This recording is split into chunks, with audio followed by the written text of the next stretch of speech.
You've heard Billie Eilish's song about it, but what if the oceans were actually made of cheese? Would we be able to swim in them? Could we drown? And most importantly, would it taste good? On this episode of Imaginary Walks, we're going to walk into the cheesy abyss. The ocean covers over 70% of our planet's surface and is home to over 95% of Earth's water.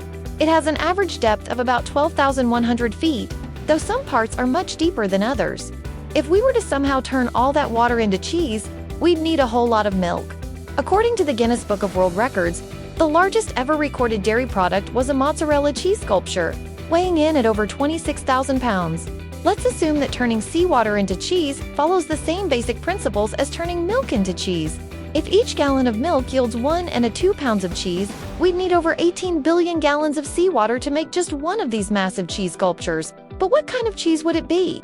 Scientists can identify different types of cheese by their chemical composition. Cheddar cheese, for instance, is high in calcium and phosphorus, while mozzarella has more sodium and water.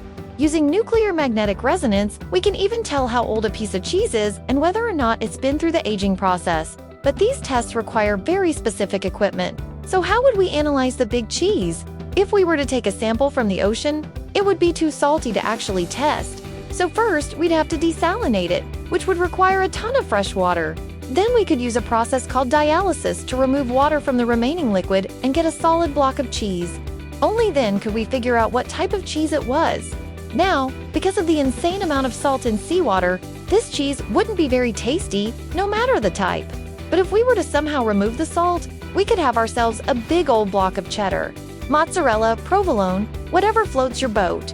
But let's say we changed our minds and wanted to go swimming in the ocean of cheese instead. Well, unfortunately, you'd probably drown pretty quickly. Cheese is less dense than water, so you'd be more buoyant than usual. That is, until the salt content caused your body to deflate like a punctured balloon. So you'd better tread carefully or you'll end up at the bottom of the sea, stuck in a block of salty, undigestible cheese forever. Thanks for watching. Now you know.